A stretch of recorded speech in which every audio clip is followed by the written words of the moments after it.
definitely we're going to be taking you through the dailies. Yesterday, I was watching, I think it was the CNN news, and the reporter was giving the update on COVID-19, couldn't hold it back. She broke down live on television, and she was just telling everybody that let's just do everything. People just go on, and the way the doctors and nurses were saying it, they were almost not attaching emotions or empathy to it. Go on, take to the morgue, go on. And then she broke down on the screen, and then she was like, they should just excuse her for crying. She couldn't hold it together. And please, we don't want a case to become that. We're having rising number of cases daily. A lot of people are testing positive. A lot of people have been recovering, but please, let's be careful. Now, I was just reading yesterday, in the United States alone, over 300,000 people have died from COVID. Over 25 million people have tested positive. And a lot of people have recovered. Vaccinated, about 8 million people have been vaccinated. I heard they have availability of 25 million vaccines, and about 8 million have been vaccinated already. So please, if you're going to go out there, I don't know how to say this anymore, or how to emphasize this better. Please do well to protect yourself. It is in your right. It is your responsibility now. The government is not going to come and wear the nose masks for you. Same way the government is not going to tell you not to go to where there are large gatherings. They can put these instructions out there, but you also have a role to play in ensuring that you do what is right. So please and please, let us be careful. Let's go back to all of the things we were doing, the immune booster things we were doing. It was really tough how we took this thing seriously at the first wave, but now it looks like we are so relaxed. We've gotten comfortable with COVID-19. We've gotten comfortable. Well, yes and no, but I think for me is that let us just be responsible. A lot is going on in the isolation center. It's just because we do not have, people dining like chickens. We've been sustaining it with the mercy of God. But then God also expects us to do our own part by being responsible. And simply is use your nose guard, when you're going out in the public, the social distancing, and of course the washing of the hands. So it's just to hype your hygiene routine. Wash your hands, use sanitizers and things like that. So I think the bottom line is, let us not be a patient that will be wheeled into isolation, where you will not be gasping for breath. I know once it becomes critical, you give up. You understand? So please, let's stop saying there's no COVID-19. There is COVID-19. It's a flu. It's just that this one is terrible, So please, let's guard ourselves and guard our children. Know where we go to. This is really not the best time to be gallivanting up and down the whole place. That's the truth. Yeah. All right. Let's do what to be part of the newspaper review this morning. Send us a text or a WhatsApp message on 070-317-56537, 070-317-56537 to be part of the newspaper review this morning. All right, we go straight into the dailies. Headline: Governor Willie Obiano, Sean functions right cleric on, and Lagos generate 400 cylinder Boeing security bridge meant to discredit me. Governor David Umahi. And 40 billion naira allowance as university workers begin protest. Buhari approves envoys posting 6 months after confirmation. IG redeploys 20 withdraw. Also, Amotekun begin orders and bandit. Also, second wave, federal government issue fresh guidelines for travelers. The welcomes report of COVID-19 research team, and Nigerian Immigration Service threatens to evict National Identity Management Commission from the Papa Custom Command. Sees 133 containers, 518 billion naira. Still on the Guardian, NYC direct strict compliance with COVID-19 protocol, and INEC to review election. It says the IG approves posting redeployment of commissioners of police. Southeast governor set to unveil vehicle uniform for regional security outfit. The Nation has the headline: State divided over plan to review school resumption, and BVN generated national identification and number not useful. National Identity Management Commission. Federal government to borrow 5.6 trillion naira to finance budget, and we have posted 95 envoys, says federal government. Unilag orders join Senior Staff Association of Nigerian Universities and Non-Academic Staff Union 3 days protest. The pen pushing has the headline: 9 Nigerian states get new police commissioners, and Nigerian soldiers sentenced to death, a firing squad for killing boss. This is the headline. These are the headlines on the days this morning on Women Radio 91.7.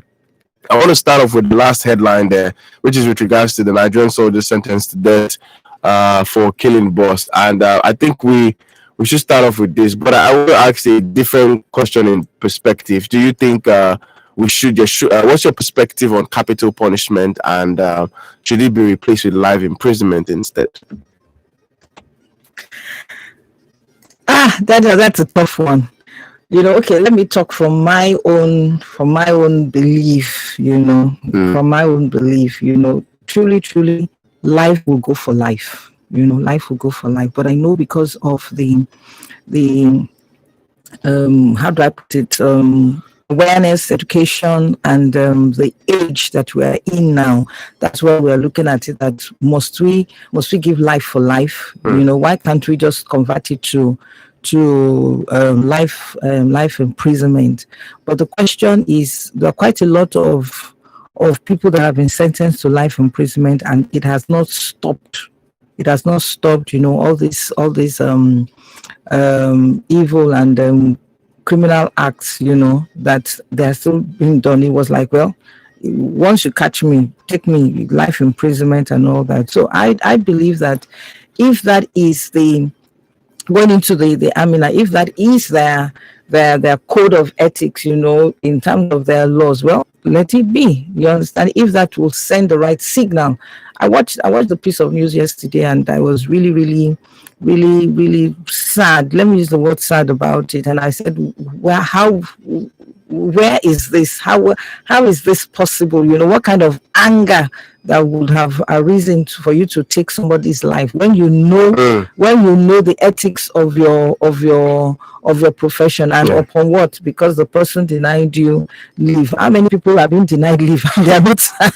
You understand? But I think the best thing is, yes, if that is the code of ethics, then let it be. I mean, that's just it. And there are even more appropriate ways to go about certain things than just taking someone else's life. I'd like to read a little bit of the details of this headline. It says, a Nigerian Army General Court Martial on Tuesday sentenced the soldier Hazuna Madubuchi to death for firing by Lieutenant Ababankaku Ungogi, which killed him instantly.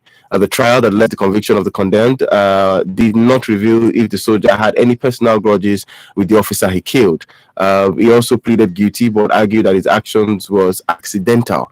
But Premium Times was informed by inside military sources that the condemned soldier had once gone on AWO, which led to the stoppage of his salary for about 6 months. The source said the soldier, who was serving at the 202 Battalion in Bama, pleaded lieutenant, who was his adjutant, capital to sort out his salary issues, but his request was repeatedly denied. It was not certain if it was the issue that pitched the condemned soldier against the deceased officer. 8 prosecution witnesses told the court martial, headed by Ariko Ekubu, the president of the court, that they saw the condemned soldier at the scene of the crime, still holding the AK-47 rifle, while the late adjutant laid in the pool of his own blood. Well, I want to take out a few points from this. First and foremost, the soldier had not been paid for 6 months. As a lieutenant, you should be the most concerned. On a soldier who is under you, who you're commanding, has not seen a salary for 6 months. And why does a soldier who is at the battlefield have to go to the state capital to sort out, unless if it's a verification, verification issue, and then say, oh, you have to go there in person. But there should be somebody to report to in case like this. Not earning a salary for 6 months and being in a battlefield. I think it's so we're looking at it from the human perspective. That is not right. You understand? But you see, in their own palace, the rules are different. The rules are different. Yes. The military. So but we can only expect that the so-called ogas that have people under them should always put up a human face in this. Like I will always say that this is what has been reported to us. We do not know the other side that has not been reported, but I think on the surface, wherever you are, just put up a human face. I believe that if this is really the case, I mean, somebody is working with you for 6 months and no salary and all that, and he has been complaining and you did not do anything. I mean, I believe there should have been processes and all that the senior person will have done. He could have reported to his own higher authorities and all that. We're not aware of all this, but like an angry man is an angry man. You understand? So they do not need to push them to that extent that they will now come back and fire. So I think it's just a lesson for everyone, not just in the army environment, but for every one of us. Let's just do what is right. Let us do what is right. Very, very important this morning. Do well to be part of the conversation. Send us a text or WhatsApp message on 070-317-56537 to be part of the conversation here this morning on the radio. Okay, so we go straight, we talk Amotekun straight up this morning. Amotekun disagree as police fought the cops operation. Today it's been said that Amotekun would resume activities in Ogun State, but the Oyo State Command and the State Security Network Agency, known as Amotekun, have disagreed over how the latter have been handling suspected criminal arrests by its men. The Commissioner of Police of Oyo State, Mr. Chris Enuwowu, in a statement by the Police Public Relations Officer in the state, Mr. that Amotekun had brought badly injured suspect who could not be taken into custody to the police. All right. He also said that the suspect could die, but the commandant of Amotekun, Colonel Olayinka Olayanju, retired, disagreed with the police, asking them to of the Commissioner of Police that some suspect arrested and brought to the station by other security operatives, usually brought in terrible health, bad condition, not admissible for detention. I want to read what he wrote here. It says, a case of buttress, the above is an incident reported at the Igora police station involving one Alhaji Umar Salisu and Amotekun operatives who reportedly stopped Alhaji Umar's residence, alleged to have, as reported, shot sporadically into the air and carted away the sum of 350,000 from him and an undisclosed before whisking 2 of his boys away to the nearest police stations. The synergy is what is lacking right now. Be happening. It should not even be happening in the first place. So we are already seeing the what's the word now in terms of the resentment coming in from the police. Yes, to these individuals, the Amotekun. The exchange of words between the spokesman for the police officer and the commandant of Amotekun shows a lot of questions a lot of things, and that's why I said I'm more concerned right now. This security outfit being set up by state government. Are we unconsciously going to be sidelining the police? Because at the end of the day, the Amotekun doesn't have the facilities to detain suspects. They have to still take them to the police officers. The police officers, do not forget, in the police rank and files, when you bring in suspect and then you go through with your investigation, it adds to the rank of the officer who does that. Are we looking at some of these issues that are there? What an officer should have been collecting the glory for.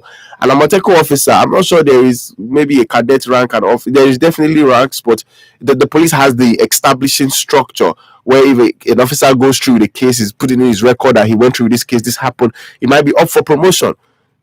Yeah, Daniel, there are quite a lot of things that we do not see. That, I mean, yeah, at the end of the day, are the symptoms that we tend to see. We're not actually seeing the problem itself.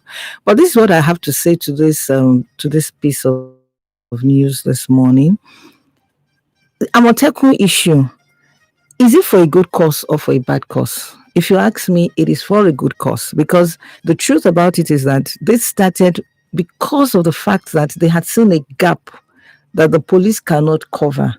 And truly, there is nothing wrong in community policing, because we already have this vigilante and all that already at the local level in our community. So all what they are now saying is that can we step it, to a state level?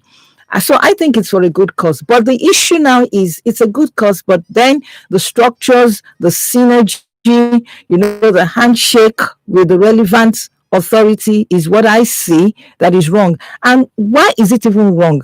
Honestly, if you ask me, Daniel, it's an issue of personal clash. It's issue of human nature. Because the truth about it is that look at this case. They brought somebody that is badly injured. I mean, if it was the police, what would they have done? If the police was the person who arrested that person, the bad said, yes, what would they have done? I want to believe that by their own policy, they will have to take, though they don't have the money, but I think by their policy, they will take it to an hospital for treatment, and then they will put a police there, stationed there. At least these are little things that we know. So if that is the case, I do not see why it should come to the public. It's something that they can resolve in their office. Issues like this should not even make the front pages. It's not. It just shows that the human thinking, the people, both of them, the Amotekun and the police, that they don't know exactly what they're supposed to do. Because this should not even come to us. It is sending wrong signal for both of them, not just for the Amotekun, but for the police. And like you rightly said, is it that the police do not want it, and then the Amotekun people to now say, no, that was not what happened. So I think the stakeholders should sit back and look at it critically. If this is a gap that they have not come up with a solution, then let them come up with a lane where there is a problem, sit down together and amicably solve it, not blaming game, not pushing yourself and all that. At the end of the day, it is still human issue. All right, the newspaper review, Women Radio 91.7, 25 minutes past 8 on the radio. Still going on through with the headline resumption, the conversation on COVID-19. But on federal government on education, Ben Agong told correspondent that the minister's comment was misinterpreted. He said the minister said the 18th of January resumption